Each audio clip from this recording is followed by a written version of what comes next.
do is get rid of this bar here at the top of our screen. This is called the action bar, and it's useful for navigating between multiple screens or adding actions in the app. But we don't need any of that for this app, so we can safely remove it. It's possible to hide the action bar in Java code, but a better solution for us is to remove it completely using an app theme. An app theme is a generalized style that changes how certain things look in an app. We'll cover this in much more detail in later projects, including how to create our own theme. But here, we just want to use a default theme that gets rid of the action bar. We set the theme for our app in a special file called Android Manifest. Over here in the project pane, if we're still looking at our project from the Android perspective, we can find this file in the Manifests folder and double-click it to open it. This file contains meta information about our app, like its icon, name, and theme. It's a very important file in any Android project, and we'll talk more about it in later videos. But to change the theme, we need to do some more investigative work, like we did for dimensions. Notice that the theme starts with another prefix, @style. If @dimen led us to a file called dimens.xml, then @style probably links us to a styles.xml. Let's open styles.xml from the values folder in the res directory. Sure enough, there's the value for app theme, which is the name we saw in the manifest. This theme is pretty empty, but it actually gets most of its styling from the parent defined here, theme.appcompat.light.dark-action-bar. We're going to change this parent to something else that doesn't have an action bar. Now we could just use a system theme instead of our own app theme, but if we do it this way, where app theme has a system theme as a parent, then we can inherit everything from that system theme and customize only the parts we'd like to be different. We won't add anything custom in this project, but we will in later projects. Anyhow, we can use code completion to pick a new theme. Let's delete dark action bar, and then with the cursor right here after this last period, press Control Space. This gives us some suggestions based on what we've already typed. Since we're trying to get rid of the action bar, let's select this one, theme.appcompat.light.no-action-bar. Let's also hit Escape to get rid of this documentation window. Then let's head back to our layout.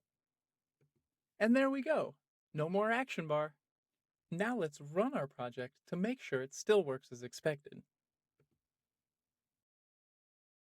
Perfect! This is exactly what we wanted to see.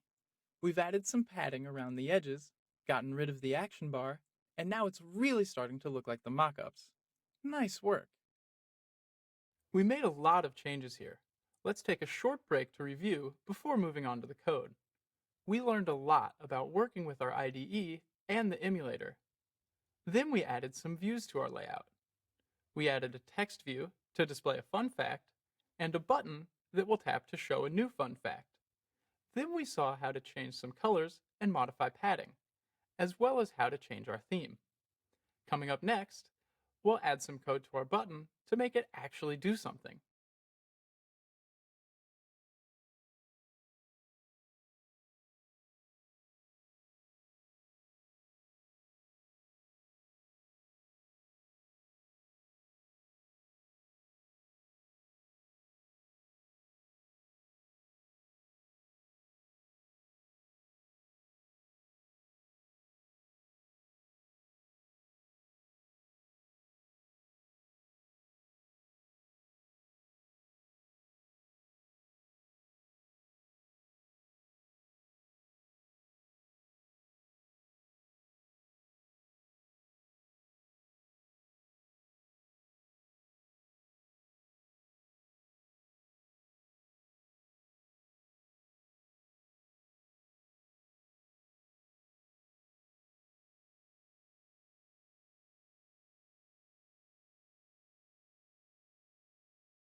Using the design editor to make changes to our layouts, it's time to write some code. Let's start by taking a look at some of the code that was automatically generated for our project. Using the Android perspective makes our code easy to find. It's right here in the Java folder. But if you happen to be in the project perspective, remember that our Java code can be found at app, source, main, and then Java. It's right above the resources folder. Let's switch back to the Android perspective and then expand the Java folder. Now we can see the package name we chose when we created our project. This is where all of our code will go by default. Inside this package, we find one file, funfactsactivity.java, and if we double-click it, it opens over here in the code editor. Now we can close the rest of these files.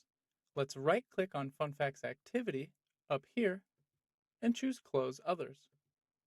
In Android, an activity represents a screen that users can interact with. We'll learn much more about activities later, but for now, let's focus on this onCreate method. The onCreate method is called when our activity is first created, and since our app only has one activity, this onCreate method will be called when our app is first started. You might have noticed that this method also has one parameter, a bundle variable named SaveInstanceState. We won't be using this variable in our app, so let's ignore it for now.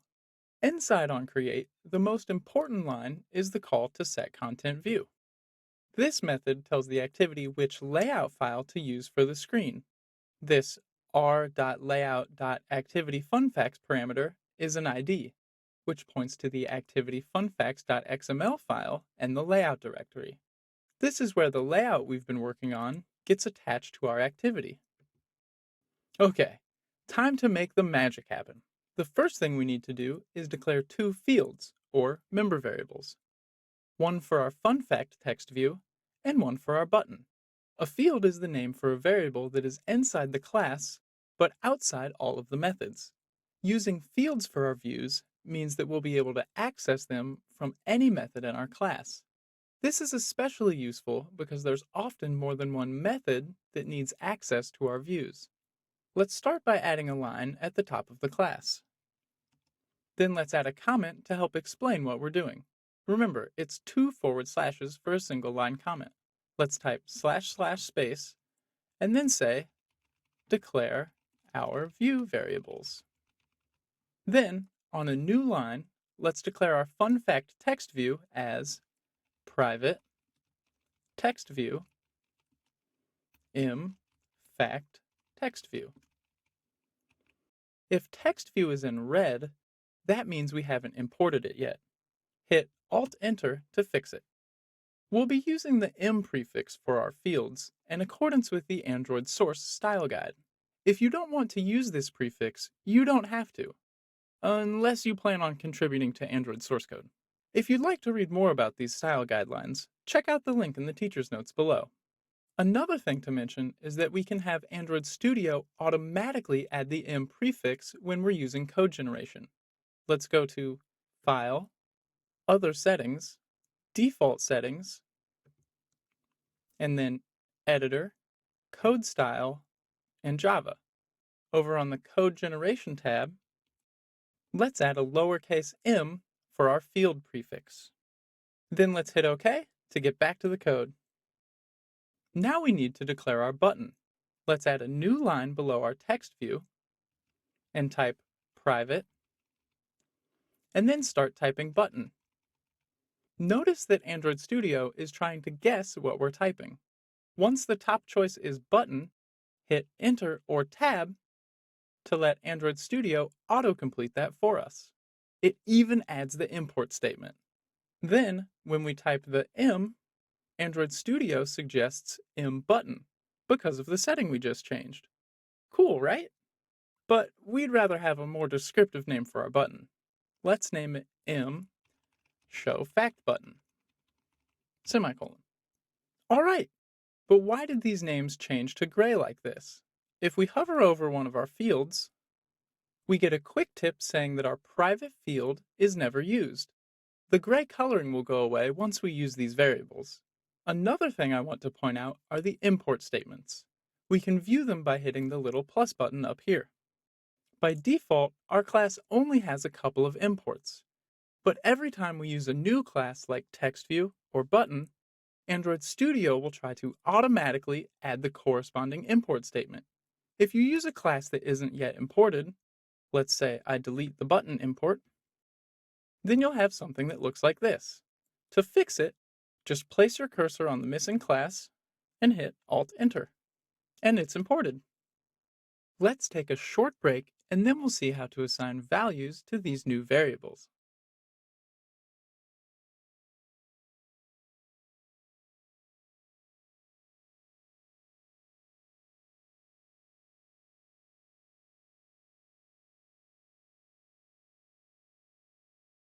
Now it's time to assign values to these new variables. Let's start by adding 4 new lines to the bottom of the onCreate method. Then, on the second new line, let's add a comment. // assign the views from the layout file to the corresponding variables. It's important that we don't assign the views until after the call to set content view. If we try to access a view from our layout before calling set content view, it won't exist and we'll get an error. On the next line, let's start typing fact text view and then an equals sign. And now what we need is a method that will take in the ID that we set in the layout and return our text view. Fortunately, every activity has a method for this, and it's called findViewById. Let's start typing findViewById after the equals sign, and notice that as you're typing, the autocomplete feature is filling it in below. Android Studio analyzes what we're typing and offers suggestions that match what we've typed so far. Automatic code completion is awesome. It's super convenient and it makes it so that we only need to remember the first few letters of something, and Android Studio will take care of the rest. Now we can either finish typing this method, or we can just hit Enter to select it from code completion. And now we see a hint about the parameter we need to use. The findViewById method requires an ID as its parameter. But rather than just type in the ID from the layout, we must refer to it through a generated resource class. When we build our project, Android automatically builds a class for us called simply R, which stands for resources. This class contains all the IDs of our files and the res directory, as well as a ton of other default resource IDs. If we switch to the project perspective, and then drill into app, build, generated, source, R, debug, and then our package name, we can even open the R class. Notice at the top there's a warning saying files in the build folder are generated and should not be edited. We're not here to edit anything. It's just nice to know where the R class comes from. Let's close this and switch back to the Android perspective. Back in funfactsactivity.java, let's type a capital R followed by a dot. Then we need to pick which type of resource we're looking for. Since we're looking for an ID, let's type ID followed by another dot. And look at that! It's showing us the IDs that we set in our layout. Let's pick fact text view and hit Enter to select it. And semicolon. That seems like it should have been enough, but that red error line is letting us know that something is wrong. If we click on it, we can see at the bottom that it says incompatible types. ImFact text view requires a text view, but we're setting it to a view. One way Android could have solved this would be by providing a method for every type of view. So maybe there would be a findTextViewById method and a findButtonById method. But that would be a ton of methods. Instead, because a text view is just a specialized view, or a subclass of view, we can fix this with something known as a cast. A cast allows us to say that one data type, in this case the generic view returned by the method, can be safely considered to be another data type, in this case a text view. Since we know the view returned for this ID will in fact be a text view, all we need to do is cast that view to a text view by putting the name text view and parentheses in front of our method call, like this. Another way we could have fixed this is by using Android Studio's Quick Fix feature. Let's undo the cast by hitting Ctrl-Z on Windows or Command-Z on Mac. Then, if we place our cursor on the code with the error and hit Alt-Enter, we are presented with a list of quick fixes. The first one is the cast we're looking for. Hit Enter to select it. And there we go! Android Studio did the cast for us. Now that our cast is complete and our error is gone, let's move on to our button.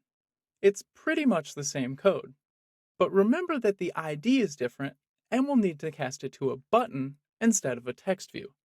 Let's try adding it as a code challenge.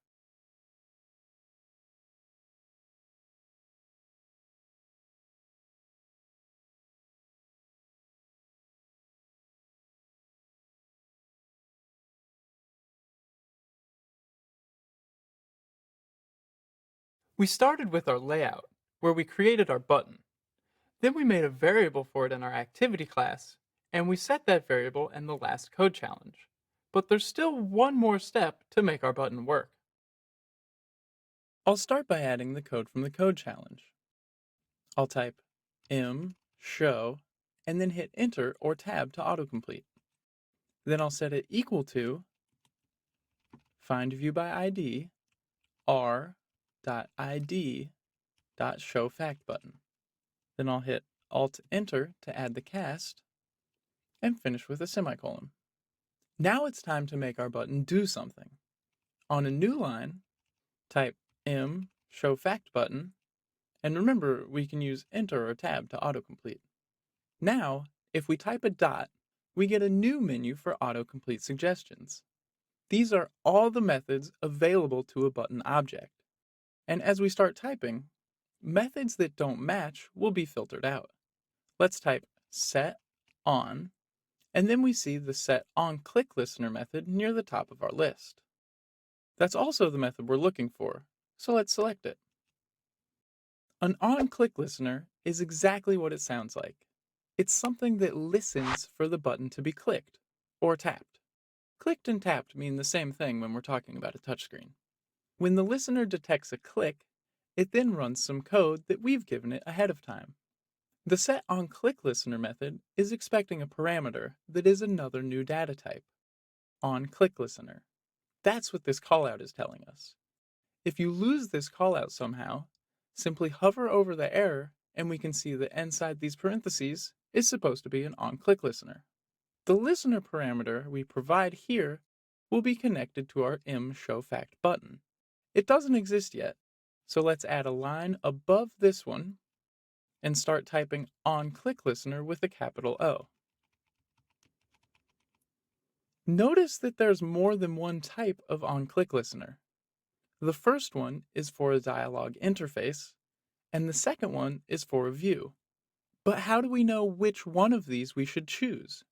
There's actually a couple different ways we can get more information about objects and methods like this one. One way is to Google the class name button and then the method we're looking for, setOnClickListener. This first link is to the official Android documentation. Let's open it and then use Control or Command F to find where it mentions setOnClickListener. Right at the top, there's some sample code for a button, and it looks like it's using the onClickListener from the View class. Also, if we go to the next occurrence of setOnClickListener, we can see that the onClickListener we're looking for should be the one from the View class.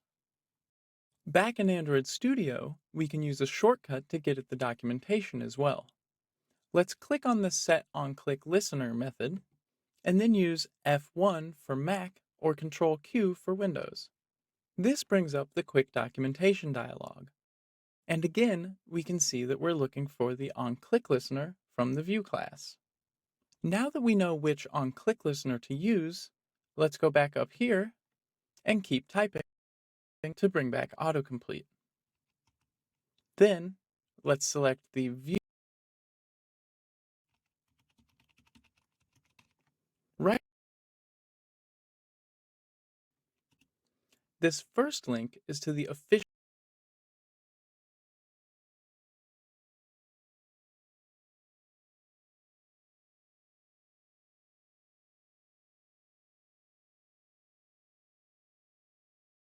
Android documentation. Let's open it and then use Control or Command F to find where it mentions Set onClickListener. Right at the top, there's some sample code for a button, and it looks like it's using the onClickListener from the View class. Also, if we go to the next occurrence of Set onClickListener, we can see that the onClickListener we're looking for should be the one from the View class. Back in Android Studio, we can use a shortcut to get at the documentation as well.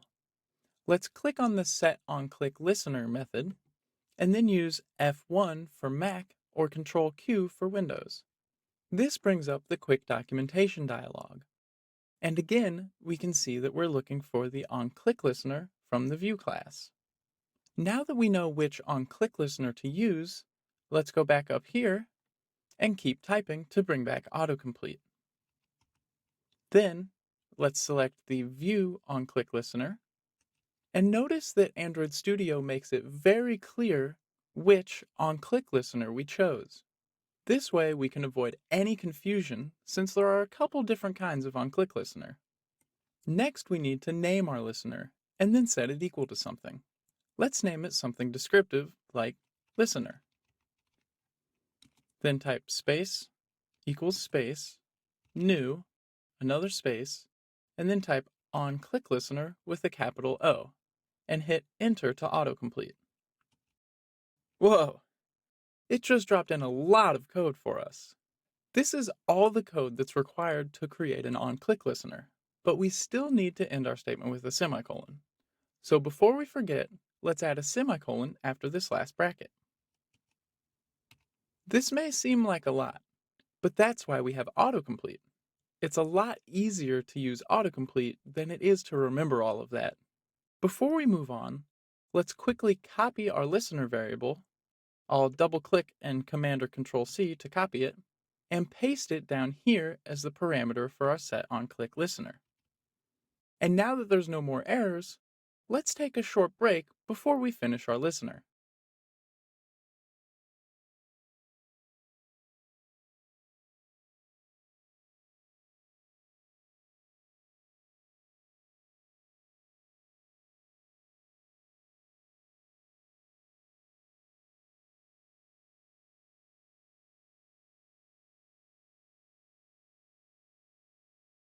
A lot of code that was generated by autocomplete. We use onClick listeners like this a lot in Android, so it'll make more and more sense the more you use it. This onClick method will run whenever this listener detects a click on our button. Just like opening an app triggers the onCreate method, tapping on our button will trigger this onClick method. So anytime we click on our button, the code that we write inside these curly brackets will run. Let's add a comment and the onClick method to describe what we'd like to do. / space, the button was clicked. So update the fact text view with a new fact. All right, now we need a new fact. On the line below our comment, let's create a new string variable named fact. And let's set it equal to, and quotation marks, ostriches can run faster than horses. And don't forget the semicolon. Now we need to update our text view to show this new fact. Remember when we were editing the layout? We could change the text of a text view by editing its text property. or by changing it directly in the layouts XML file. Android also allows us to make these kinds of changes in code. On a new line, type im fact text view dot set text and hit enter to autocomplete. Notice that there's a list of different parameters down here. This is because there are different versions of this set text method that each take in different parameters. We want this first one because it only has one parameter for the text. Now, the data type here, car sequence, might be a little confusing since we're using a string. But a string is just a sequence of characters, so it shouldn't be too surprising that all strings are also car sequences. Kind of like how all text views are also views, or how all dogs are also animals. In Android, whenever you see car sequence, you can just pass in a string. Alright, let's type fact and between the parentheses to pass in our fact variable. And now we're ready for the moment of truth. Let's click on the Run button, or hit Ctrl-R on Mac or Shift-11 on Windows to run our app. Looks good. Let's click the button to test it. Did you know ostriches can run faster than horses?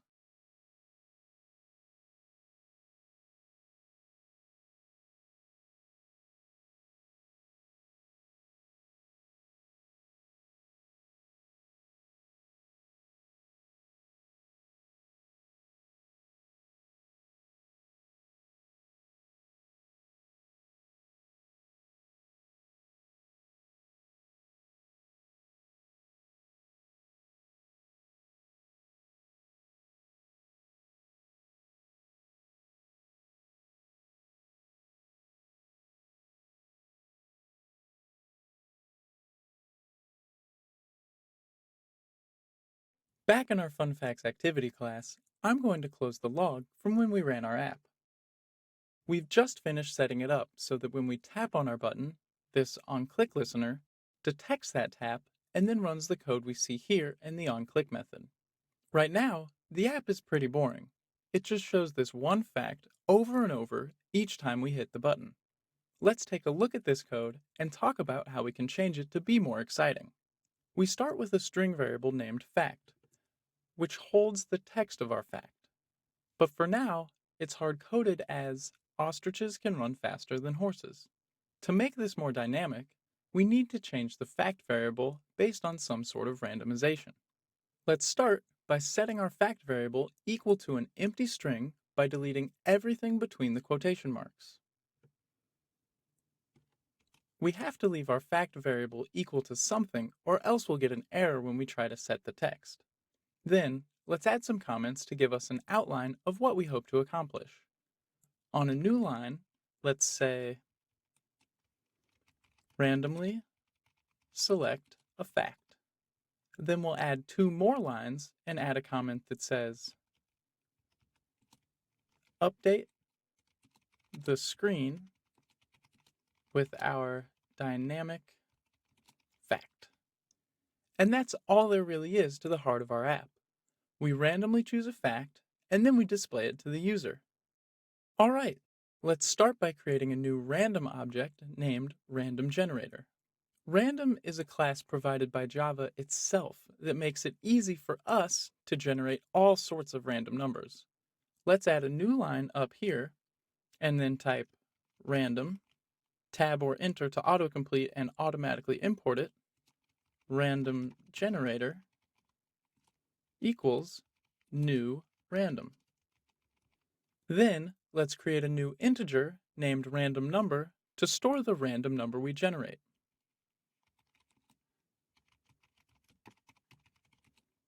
And let's set it equal to random generator dot, and then right at the top of autocomplete is the next int method we want. We're generating a random integer, but how do we know what range it's going to be in? What if it's a really high number? We're only going to have 10 facts in our app. But for right now, let's pretend we only have 3 facts to keep it simple. How can we limit our random number generator to just 3 choices? Luckily, there's another version of the next int method that takes a parameter that tells it how many numbers to choose from. Let's go back between the parentheses and type 3. Now seems like a good time to stop and make sure we have things working like we want them to. Instead of setting our text view to the blank string stored in the fact variable, let's quickly test our random number generator. Let's add a new line and type fact equals random number. And we get an error. If we hover over it, it says incompatible types. The fact variable is looking for a string, but random number is an int. We need random number to be a string. An easy way to do this is to force a conversion by adding an int and a string together. Let's add plus and then an empty string, and voila, the error disappears. The plus sign can be used to add numbers together, but it can also add strings together. And when it's between a number and a string, the string version wins, and the number gets automatically converted. Since the string we're adding to our number is empty, this ends up just being the string representation of random number, which is exactly what we want. All right, let's run this and see what happens. And if we click on our button, we see that our text view gets updated with different numbers. Cool! And it looks like the list of numbers starts at 0 instead of 1. So we're seeing 0, 1, and 2 instead of 1, 2, and 3.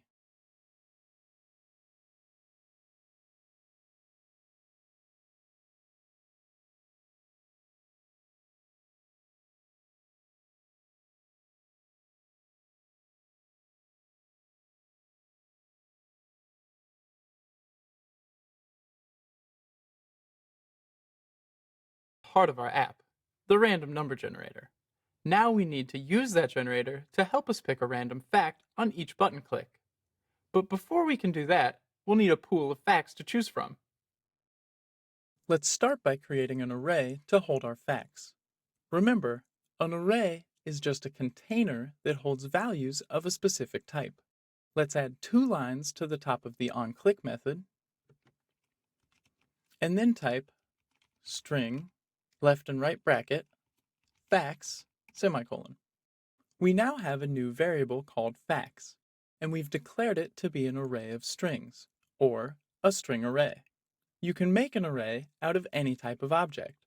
All you need to do is add square brackets after the data type. All right, now for the assignment side of things. For the sake of time, I'm going to paste in the 10 facts, and then we'll go over the syntax. You can type these out if you want, but I've put this code in the teacher's notes so you can just copy and paste as well. Let's do it. I'll select everything after the word facts, up to, but not including the semicolon. Then I'll copy it and paste it between facts and the semicolon back in the onClick method.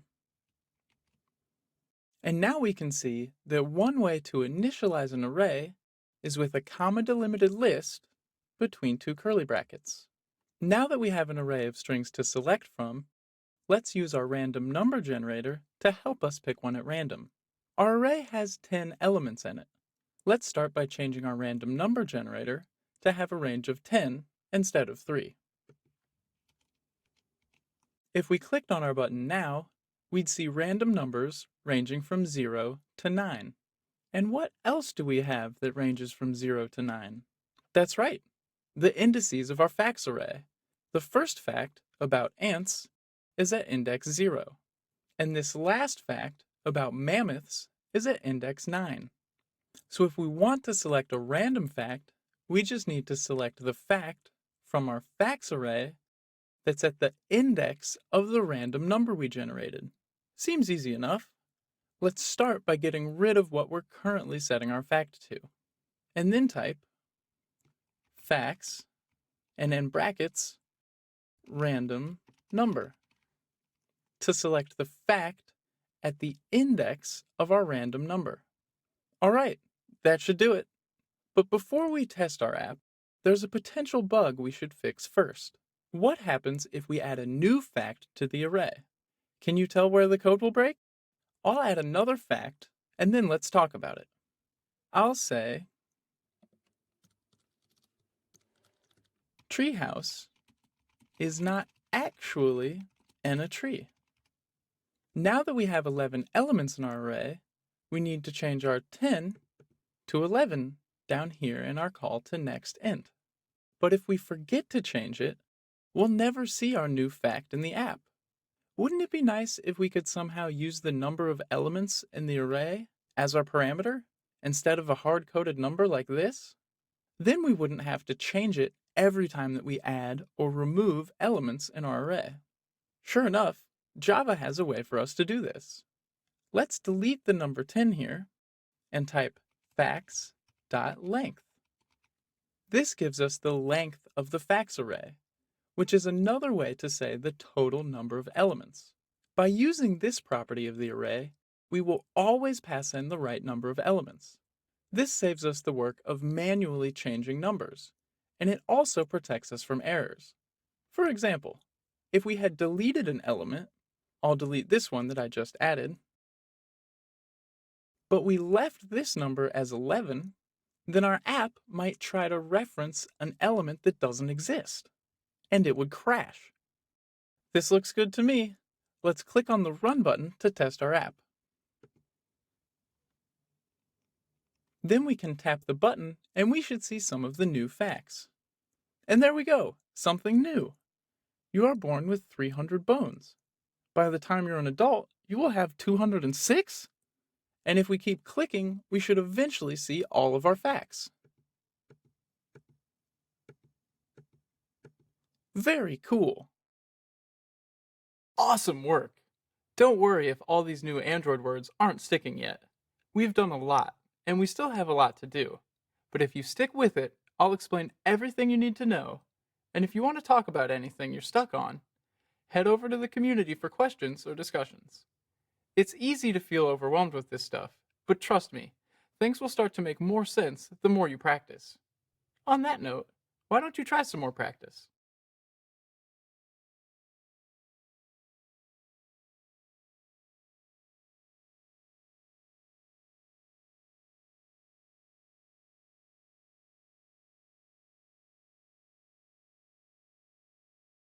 Heard that old Boy Scout rule, always leave the campground cleaner than you found it? As software developers, we want to adopt a similar rule. Every time we make a change to our code, or someone else's code, we want to try and clean it up, or improve it in some way. We don't necessarily want to make any big changes, but if we see an opportunity to, let's say, use a variable instead of a hard-coded value, then we should make and test that change. The important thing to emphasize here is that we don't want to change the behavior of the code. We're just looking for opportunities to make it a little cleaner and more efficient, or maybe more maintainable for someone else to work with in the future. This process is known as refactoring. Let's see how we can do some refactoring with our FunFact code. Right now we have all of our code in this FunFacts activity class, and it works fine. But what if we wanted to add a new activity that also randomly selected one of our facts? We could copy all this code and add it to the new activity, but then we would have the same code doing the same thing in two different places. Then, if we changed this code for some reason, we'd have to remember to make that same change in the code for the other activity. This violates a core principle of software development, the don't repeat yourself principle, or DRY. A better solution is to move the code that is repeated to a reusable component. In this case, that could be a new object that can be used in multiple activities. We learned before that activities are used to control how things work on the screen. Our code does that, but it also controls how the answer is generated behind the scenes. Let's make a new object that separates this part out for us. Not only will it make our code a little cleaner, but it'll also prevent us from repeating ourselves in code. We'll also get a little more practice with objects. It's another good programming practice to give each class a single responsibility. So in our case, the FunFacts activity class will handle only how the screen looks and works. And the new object, which we'll call FactBook, will only handle things about the facts themselves, like how they are stored and selected. This is another programming principle known as the single responsibility principle. All right, let's create our new FactBook object. There are a couple of ways we can do this. We can go to File, New, and then pick Java Class, or we can right-click on our package and select New, Java Class. I'll choose this option. Then, for the name, let's type FactBook. And since we're making a normal class, we can leave this as is, and click OK. And here's our new file. If we look over at the project pane, we can see that the FactBook class file has been added to our package, and our package now has 2 classes in it. Also, at the top of our class, Android Studio has added a comment for us. I'm not a big fan of this automatic comment, but luckily we can change a preference to make this not happen in the future. Follow along if you'd like. I'm going to click on Android Studio and then open the Preferences window. Then expand Editor and select File and Code Templates. And over on the Includes tab, I'll select File Header and then delete everything in the window on the right. And then click OK. We still need to delete this comment by hand though. Let's do that. This class will be a blueprint for our FactBook object. Remember that an object has 2 main components, which I'll add as comments inside our class. The first is fields, or member variables. And these are the properties about the object. Next, we have methods. And these are the actions the object can take. This object only needs to do one thing: get a random fact. Let's define a method for it. We'll call it getFact, and it will return a string, which will be the randomly chosen fact. Right below this methods comment, let's type public string getFact with an open and closing parentheses, then an open curly bracket, and hit enter. Now we just need to make this method return a random fact. Let's cut and paste some code from our activity class into our getFact method. This is the refactoring part. Over in FunFacts activity, select everything in the onClick method except for the last 2 lines. The last 2 lines are where we're actually setting the text. And since setting the text is part of how the screen looks, it should stay as a responsibility of the activity class. Then let's cut the text with Command-X on Mac or Control-X on Windows. Let's leave this error for now and go back to our FactBook class and paste in the code. We didn't copy over any of our imports, so hit OK to let Android Studio automatically create the ones we need. GetFact now gets a random element from the facts array, but we still need to return which fact was selected. Let's add a couple lines at the bottom and add return fact with a semicolon. Nice! We've just made a new FactBook class and given it a method which will return a random fact. Let's take a short break and then we'll see how to use our new method in FunFacts activity.